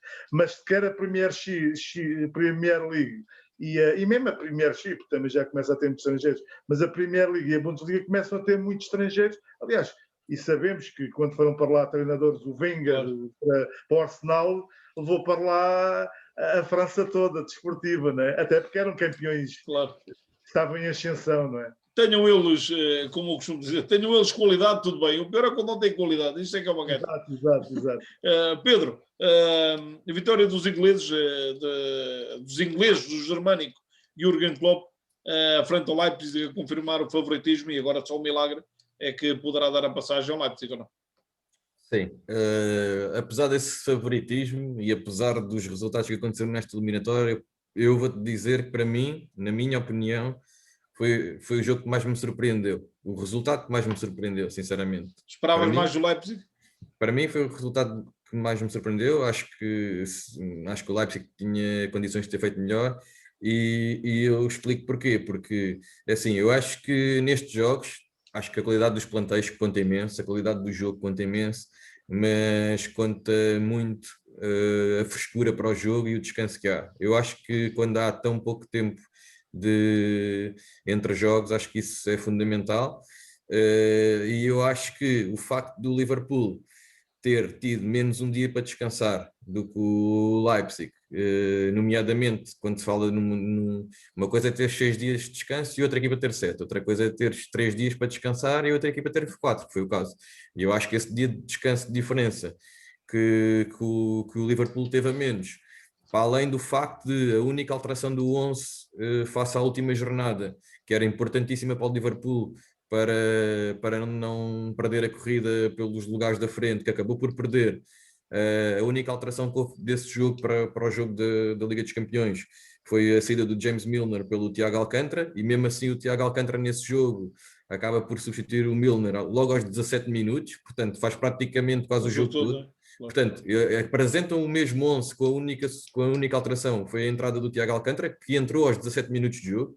Portanto, uma equipa que tem 3 dias para descansar nestas condições, sem mexidas no 11, para além do facto de ter sido um período de descanso de 3 dias, para além do facto de ter assumidamente pelo seu treinador, que o Klopp veio logo dizer a seguir ao jogo, que até emocionado, que assume que a equipa já está arredada do título, e eu acho que esse fator psicológico, esse desgaste psicológico do jogo, o desgaste psicológico que é, ou pelo menos aquilo que mexe na cabeça dos jogadores, saber que correu mal no campeonato, já não vamos chegar lá. O desgaste físico, mental e essa condição que face ao último jogo, não ter chegado ter ficado arredado da luta pelo título, estas alterações inexistentes do jogo anterior para este, com tão pouco período de descanso, eu acho que é de louvar, sinceramente. Eu acho que me surpreendeu bastante a força física e mental destes jogadores a terem conseguido chegar, não foi na Alemanha, mas chegar ao jogo com o Leipzig e ter conseguido ganhar por 2-0. Sinceramente, por isto que eu acabei de dizer, acho que foi o jogo mais surpreendente e o resultado mais surpreendente. E agora acho que em casa, se eles já têm este foco na Champions e se já assumiram que o campeonato não vão chegar lá, eu acho que vão mesmo dar tudo para nem dar hipótese. Para não dar hipótese. Fiquei mesmo surpreendido com este resultado, sinceramente. Muito bem, Pedro. Antes de avançares para o último jogo, só aqui uma nota de última hora. André Pirlo, treinador das Juventus, afirmou no final, em conferência de imprensa, que, e isto até em relação ao que o João estava a dizer, que não entende porque é que o Morata não jogou. E o André Pirlo, na conferência de imprensa, a afirmar que Morata não estava bem, entrou naqueles últimos minutos, mas não estava bem, inclusive depois desmaiou no balneário no final do jogo, porque já se vinha a ressentir de uma gripe nos últimos dias e acabou por desmaiar depois no balneário após o final do jogo. Muito bem, avançamos então para o último jogo. E o último jogo, meus amigos, Barcelona 1, Paris Saint-Germain 4. Adiantou-se a equipa catalã pelo Leo Messi aos 27 minutos na transformação de uma grande penalidade, e eis que depois aparece um menino francês de 22 anos chamado Kylian Mbappé, que com um hat-trick aos 32, aos 65 e aos 85 marca 3 gols para o Paris Saint-Germain, e pelo meio ainda o Moise Kean, lá está, e quando falamos em qualidade, é um ex-jogador das Juventus, que depois saiu das Juventus para o Everton e agora está no Paris Saint-Germain. O Moise Kean marcou aos 70 minutos e lá está, e consumou-se a vitória do Paris Saint-Germain de Maurício Pochettino por 4-1 em Camp Nou. Mister Nuno Gomes, não está fácil a vida para Ronald Koeman no Barcelona. Isto desde que há aquela nuvem à volta de Messi, que isto parece que desmoronou totalmente.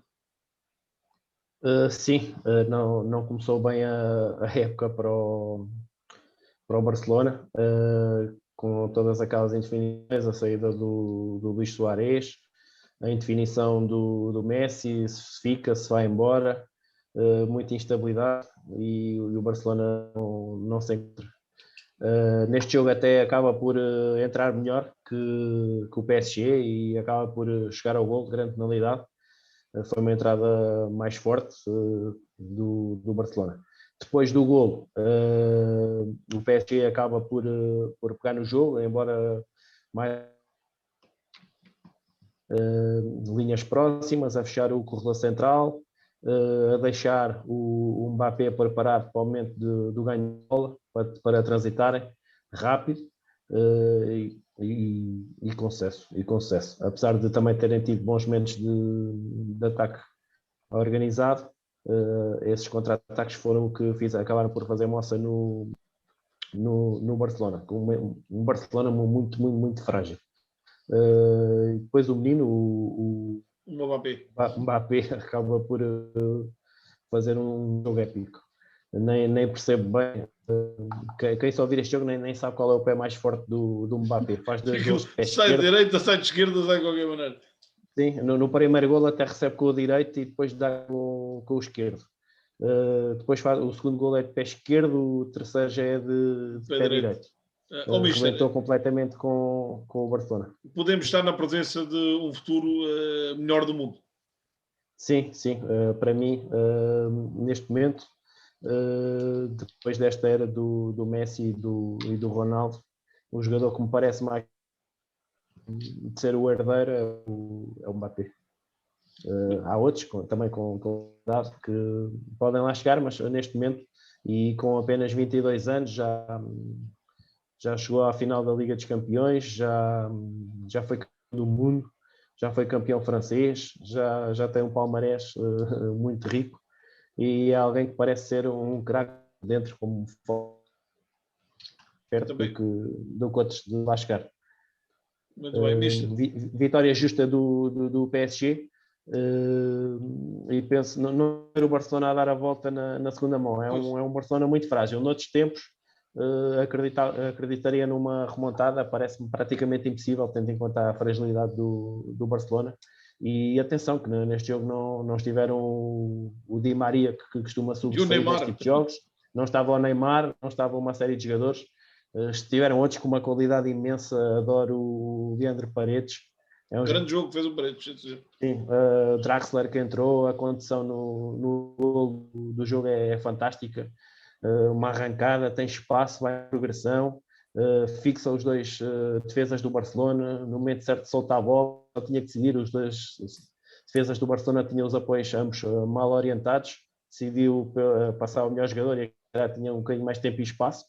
Isso é um grande gol, é uma excelente equipa esta do PSG. Muito bem, Mister. João Matos Reis, não está fácil a vida para o Barcelona, não está fácil a vida para o Ronald Koeman, e o próprio discurso do treinador holandês no final, ele já de si só já é um discurso derrotista, a dizer que isto se calhar é impensável há uma época ou duas, ouvir um treinador do Barcelona dizer que o Paris Saint-Germain tem muito mais coisas que nós não temos. Ou seja, ele próprio quase que atira a toalha ao chão. Sim, portanto, o Nuno tocou no ponto-chave, e o Hugo também, aquele episódio, a telenovela de verão que nós tivemos, portanto, vindo de Barcelona, em que sai, fica, sai. Depois vem-se a saber também que o Barcelona está com dívidas, portanto, e sabemos também que o Barcelona, sendo uma região autónoma, a mais forte espanhola, que tudo acontece, ainda hoje há para lá pedradas, como sabemos, não é? Por causa lá do cantor preso. Não está fácil, o rapper. Portanto, aquilo não está fácil. E o futebol do Barcelona... É a sorte do Koeman. Claro que não é transversal a isso, mas penso que o Koeman vai ter uma vida muito difícil, como o Valverde também já acabou por ter, mas o Barcelona até entrou bem, eu vi o jogo. A primeira parte de ambos é bem jogado, portanto o futebol foi bem jogado, parte a parte. Aliás, são duas grandes equipas, não é? Como sabemos, não é? Portanto, e ao longo do jogo, depois o PSG continua rápido e acutilante, também com as setas apontadas, e o Ciro é que não é, o Imóvel é que não é muito matador, porque senão as coisas ainda podiam ter sido mais complicadas. Mas o Barça depois começou lento, previsível, e foi realmente envolto na teia do Barça. Diga. E para além do jogo, porque o resultado é inequívoco, né? Depois há aqui uma série de episódios no Barcelona, lá está, desde o discurso derrotista do treinador, até passado, isto é quase inacreditável em tempos que vivemos de pandemia, menos de 2 horas depois, o Griezmann é apanhado a apanhar um jato para a França. Isto já próximo da meia-noite, 11 e pouco da noite. Ou seja, isto já são muitos sinais que aquilo está uma casa a arder em Camp Nou, ou não? Sim, e o Piqué já... Exatamente, e o Piqué também, exatamente.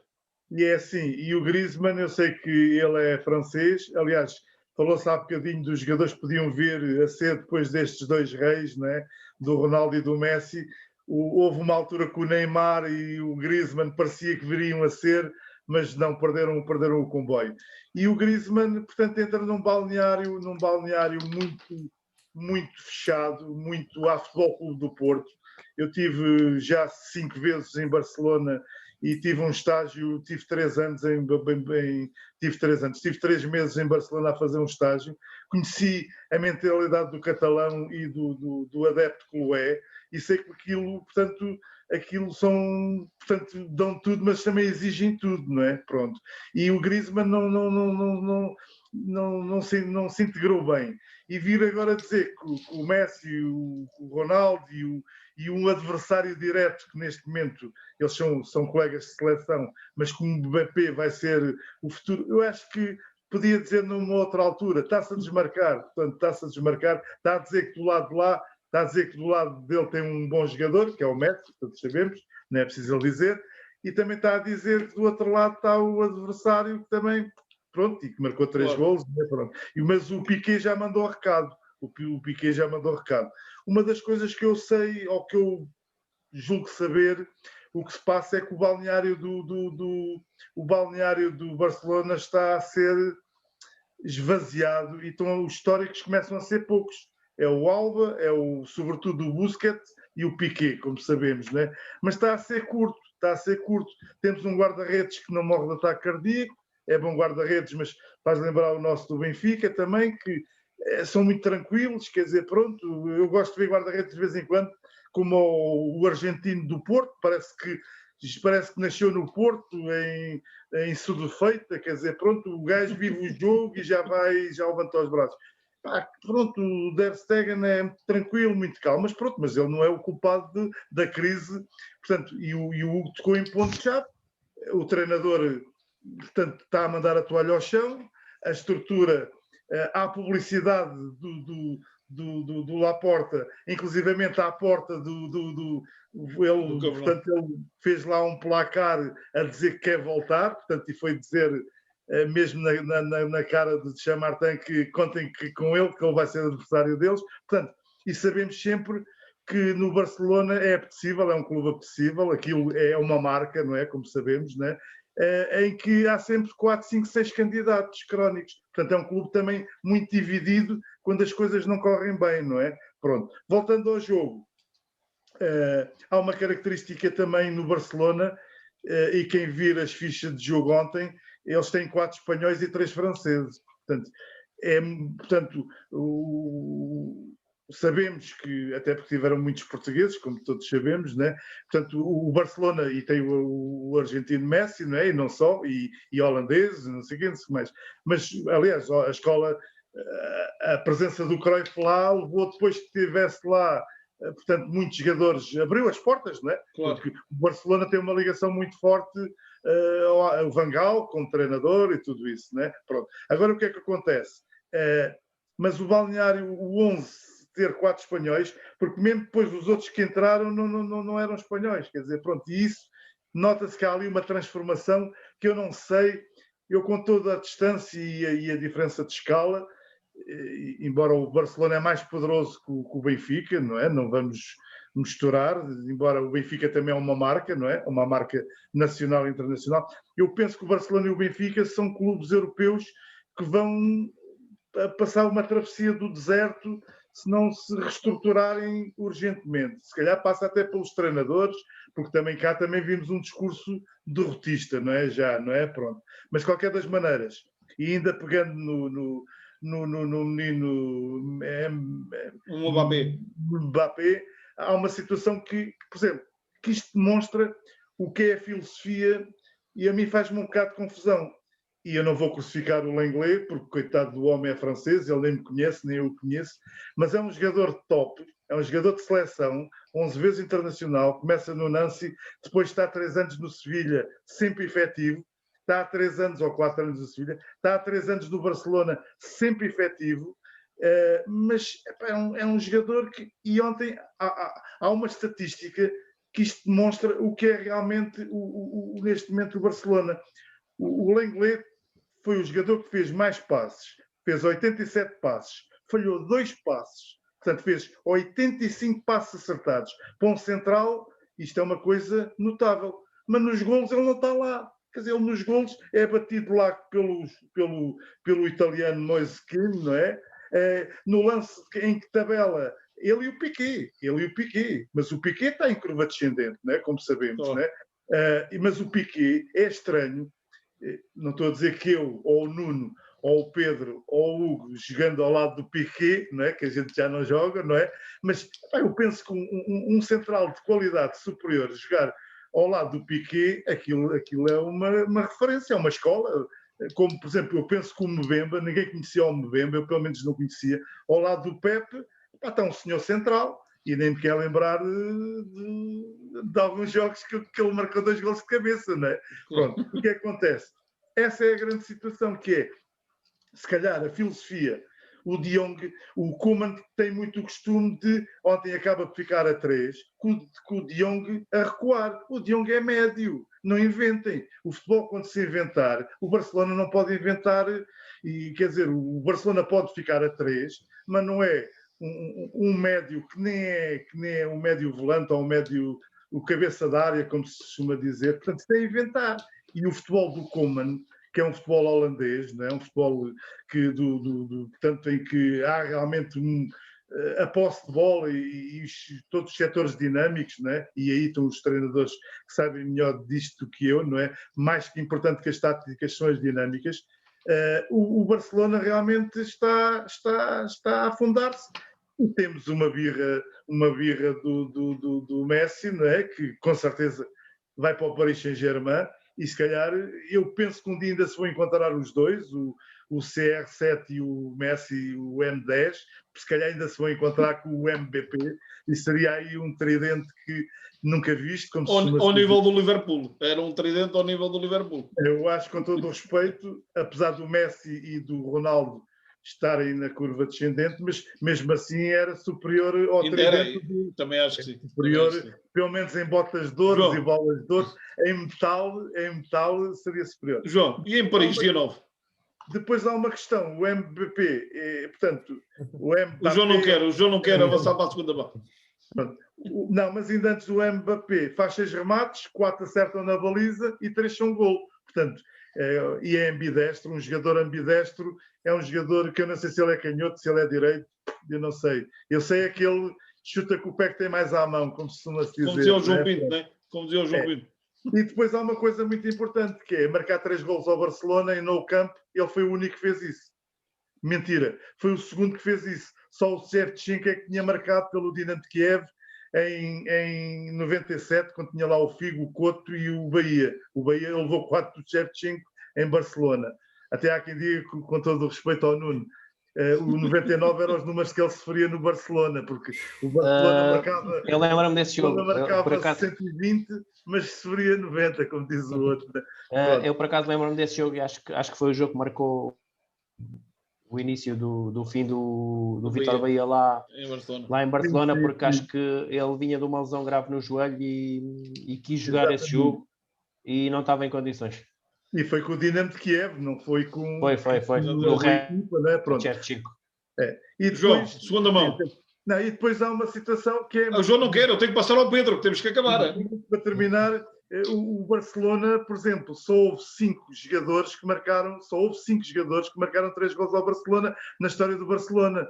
Foi o Mbappé ontem, foi o Shevchenko, foi o Juari do Porto, que o Nuno deve-se lembrar também, foi o Corbos, que é um indivíduo do Metz, pouca gente conhecia, mas marcou 3 gols ao Barcelona, e foi o Asprilla quando estava no Newcastle. Portanto, João, nem todos os jogadores marcam 3 gols ao Barcelona. E sabe porque é que ainda não houve outro? Porque ainda não foi lá o Severovic. Foi. João Félix ainda um dia pode lá fazer 3 gols, vamos ver, vamos ter esperança. Mas, de qualquer das maneiras, o jogo da segunda mão é assim, o Nuno disse, e eu concordo a 1000% com ele, um outro Barcelona de há 3, 4, 5 anos, até porque o Paris Saint-Germain tem a Cidade de Luzes, endeusa-se muito, não é? Portanto, e podiam ser comidos. Mas, de certeza absoluta, não ponho em causa. Eu até arriscaria, claro que há aí já pessoas que dizem que para eu adivinhar os Euromilhões, eu não adivinho Euromilhões, isto é tudo, os palpites valem o que valem, mas isto também se pode palpitar no futebol. Eu até acredito que o jogo da segunda volta seja 2-1 para o Barcelona, mas é eliminado. Muito bem, João. Pedro, estavas aí tranquilamente a ouvir o João e eu, obviamente, vou-te perguntar o que é que achaste desta goleada do Paris Saint-Germain em Camp Nou, e vou tocar aqui num assunto que ainda não falou, que é como é que e isto, tu e o Michel Gomes são treinadores, eu já fui em tempos, tenho a minha justificação, que é, como é que depois de uma vitória por 5-1 frente ao Alavés, em que há uma dupla que é destacadamente a melhor em campo, há um jogador chamado Trincão que diz que foi o melhor jogo que fez ao serviço do Barcelona, e depois vai para o banco num jogo com o Paris Saint-Germain e entra já próximo do final para o lugar do Pedri. Diz-me uma coisa, isto é sinal que nada está bem ali dentro, ou seja, é uma casa sem rei nem roque. Sim, eu não sei se o Nuno quer intervir, mas é assim, aí eu ainda me dou aquele abébia, digamos assim, Fizeram os que eles querem esconder o Trincão.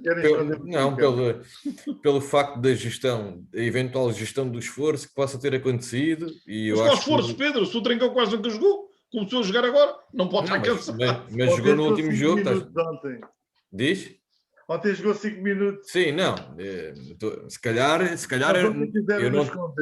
eu não o tinha posto tão tarde. A questão é que ele tinha jogado com o Alavés, exatamente, com o Alavés, e fez os golos, tinha feito um no jogo anterior. Exato. Se calhar não o tinha posto. Se calhar não o tinha posto no fim. Agora, não ter sido titular, ainda é naquela que acho que é discutível. Agora, entrar tão tarde, não percebo. Sinceramente, isso eu não percebo, ainda para mais o jogo tendo-se desenrolado da maneira que se desenrolou. Mas pronto, em relação ao jogo, eu acho que realmente o Koeman teve essa preocupação da rotatividade, eventualmente da frescura da equipa. É um Barcelona que não está bem no campeonato, vai a 9 pontos do primeiro lugar. Acho que realmente isto era o importante, era ganhar, era manter-se na Liga dos Campeões, sem dúvida nenhuma que isso era a prioridade. Acho que não passa pela cabeça de ninguém que não o fosse. Eventualmente, eu penso que ninguém aqui, as opções podem não ter sido as mais acertadas, mas ninguém vai tomar as opções que não sejam para ganhar. Por isso ele esteve lá, teve as suas razões. Isso é discutível. Agora, que o Trincão devia ter jogado mais tempo neste jogo, eu não tenho dúvidas nenhumas que sim. Acho que está aos olhos de toda a gente. E aquele balneário não está totalmente dividido. Sim, e se tu te lembrares do Real Madrid há uns anos atrás, com aqueles galácticos, chamados galácticos, as coisas também não funcionavam. E às vezes ter tanta estrela, tanto ego para gerir e as coisas começarem a correr mal, e quando tu dizes aí da história do Messi logo no início, às vezes basta um episódio para as coisas não começarem a correr bem para sair, para cair no descalabro, porque aquela dinâmica de quando as coisas estão bem, se tu estiveres sempre a ganhar, por mais que um gajo parta a unha ou apanhe o avião a seguir ao jogo ou fique mal disposto antes do jogo ou que não queira jogar, a equipa ganhou e está tudo bem.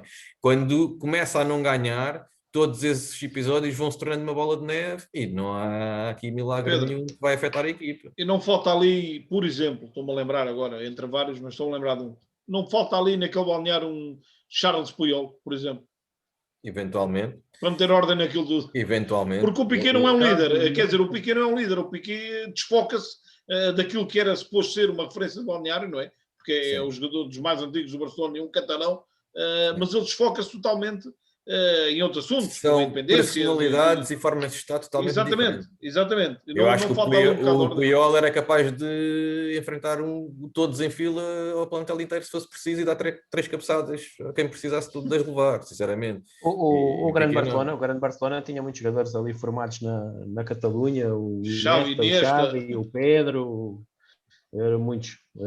A maioria era formada lá e havia essa mística, havia essa ADN que eram formados. O Trincão tem vindo está em crescendo, fez um excelente jogo e foi decisivo quando foram ao Betis. Exatamente. Acaba por fazer um golo, faz o 3-2, está no golo na jogada, e na jornada a seguir contra o Sevilha joga a minutos. Aquilo está um bocadinho sem critério, não percebo. Talvez tenha optado pela maior experiência do Griezmann e do Dembélé, talvez tenha sido por aí. acredito que tenha sido muito por poupar, porque este é que era o jogo prioritário, e se ele estaria era neste jogo e não no... Deve ter optado pela maior experiência do Messi, Dembélé e Griezmann, deve ter sido por aí. Merecia estar no 11, tendo em conta o momento forte. Exatamente, tendo em conta aquilo que vem fazendo nos últimos jogos. Pedro, conclui? Não, ia-te dizer que, por outro lado, também tens um Paris Saint-Germain que tem essa dinâmica toda que não está a acontecer no Barcelona. É um Paris Saint-Germain que está a discutir o título, está a um ponto do primeiro lugar. Com esta vinha de 3 ou 4 vitórias consecutivas, com esta vitória faz 9 vitórias em 10 jogos. 9 vitórias em 10 jogos. Portanto, é um super Paris Saint-Germain. E sem Neymar e Di Maria. Exatamente, era aí que eu ia pegar agora, que é, eu acho que o Barcelona acaba por ser um bocado também vítima, entre aspas, e é uma expressão só, porque o Barcelona acaba por entrar a ganhar no jogo, perante um adversário que vem condicionado por essas, entre aspas, grandes ausências, digamos assim, e parece que, ok, o adversário está condicionado, entramos aqui a ganhar, vamos aqui com um bocado de calma, não é? E o Paris Saint-Germain, vocês falam do Mbappé, onde é que poderá chegar, o que é que poderá ser, mas para mim o que é que ele já é. Eu acho que o Mbappé é top dos tops. Eu acho que é um poço de força, rápido. A seguir ao Ronaldo e ao Messi, talvez. Eu não sei se é a seguir ao Ronaldo e ao Messi.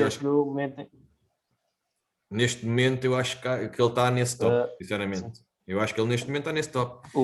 E depois tem outra coisa que é a juventude dele, permite-lhe a força, a velocidade, a potência, que se vocês se lembrarem do Ronaldo há uns anos atrás, que tinha, né? Não é que o Ronaldo seja um jogador melhor ou pior, é simplesmente diferente.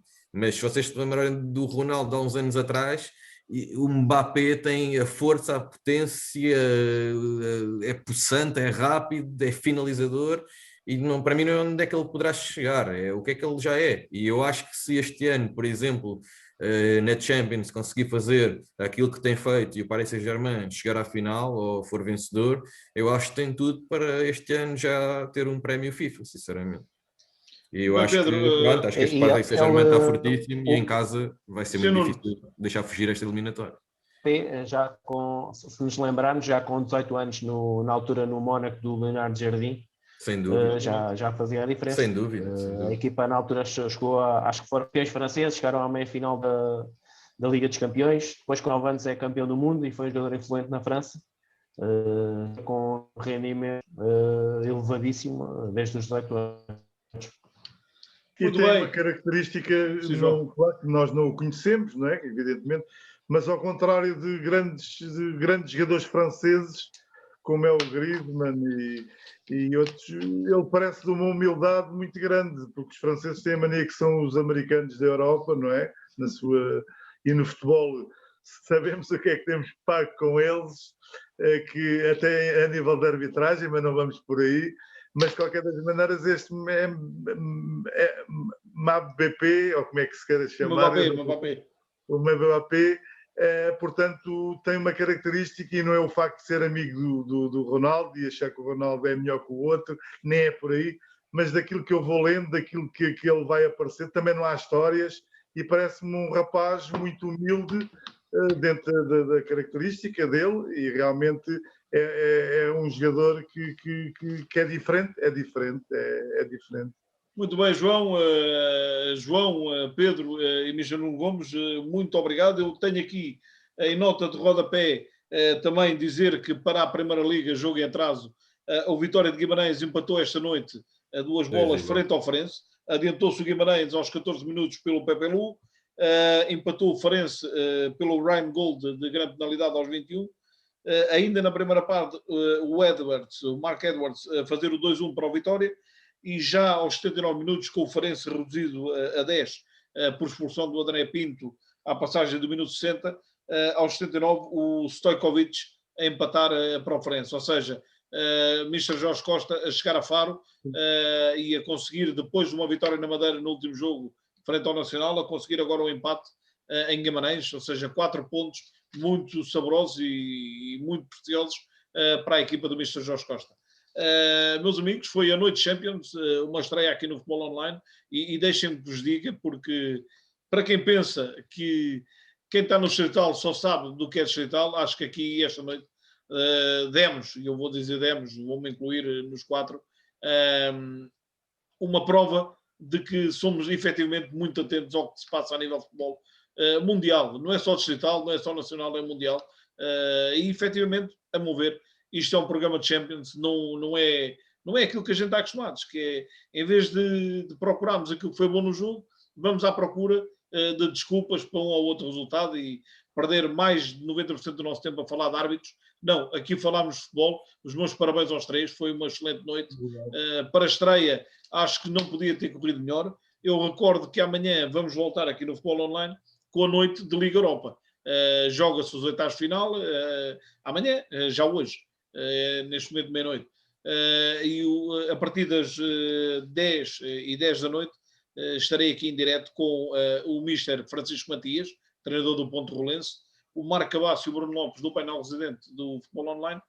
Estaremos aqui para dissecar esse oitavo final da Liga Europa, obviamente com o principal destaque para o Braga-Roma, que começa às 17h55, e para o Benfica-Arsenal, que começa às 8h05.